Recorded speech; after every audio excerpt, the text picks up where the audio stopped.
గానుగాపూర్లో ఉన్న దత్తాత్రేయ స్వామి టెంపుల్ని విజిట్ చేస్తే పాజిటివ్ ఎనర్జీ వస్తుందని చెప్పి నేను మా ఫ్రెండ్స్ అయితే ఆ టెంపుల్కి స్టార్ట్ అయిపోయాం. స్టార్ట్ అయినప్పుడు మాకు తెలియని విషయం ఏంటిదంటే మేము విజిట్ చేయబోయే temple most unusual and unexpected traditions follow అయ్యే టెంపుల్ అని. ఎర్లీ యాజ్ 1 o'clockకి బై రోడ్ మా ట్రిప్ని అయితే స్టార్ట్ చేసేసాం.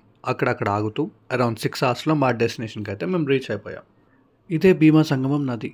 మెయిన్ టెంపుల్కి వెళ్ళే ముందు అందరూ ఇక్కడికి వచ్చి స్నానం చేసి అడంబూర్ వృక్షం ఉన్న టెంపుల్కి వెళ్ళి అట్నుంచి మెయిన్ టెంపుల్కి అయితే వెళ్తారు. అడంబూర్ వృక్షం ఉన్న టెంపుల్ అయితే చాలా ప్లెజెంట్గా పీస్ఫుల్గా అనిపించింది. ఈ చెట్టుకి చాలా హీలింగ్ ఫ్యాక్టర్స్ ఉన్నాయని ఇక్కడ చాలామంది జనాలు నమ్ముతారు. ఇటు నుంచి మెయిన్ టెంపుల్కి అయితే వెళ్ళాం.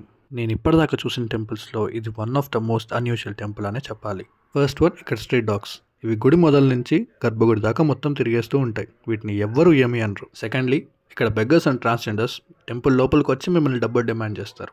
ఇంకొక షాకింగ్ విషయం ఏంటిదంటే మీరు ప్రసాదం తినాలంటే కనుక భిక్షాటన చేసి భిక్షగా వచ్చిన ఫుడ్ని ప్రసాదంగా తినాలి.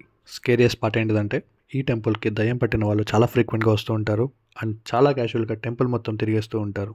ట్రెడిషన్స్ చూడడానికి చాలా అన్కంఫర్టబుల్గా ఉన్నా వీటి వెనకాలన్న మోరల్స్ అయితే చాలా మంచివని ఇక్కడ లోకల్స్ బాగా బలంగా నమ్ముతున్నారు.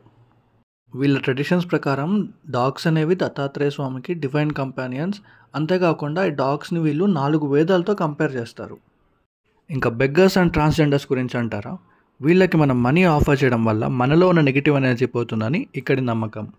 కానీ అందరి దగ్గర మనీ డిమాండ్ చేసి తీసుకోవడం అనేది బియాండ్ ద ట్రెడిషన్ వెళ్తుందనేది నా ఒపీనియన్. ఇంకా పొసెస్డ్ పీపుల్ గురించి అంటారా, వీళ్ళలో ఉన్న నెగిటివ్ ఎనర్జీ పోవడానికి వీళ్ళని ఇక్కడ 3 రోజులు అయితే నిద్ర చేయిస్తారు. ఇలా టెంపుల్ మొత్తం ఫ్రీగా వదిలేకుండా వీళ్ళకంటూ సపరేట్ స్పేస్ క్రియేట్ చేసి ఉంటే బాగుండేది అనిపించింది.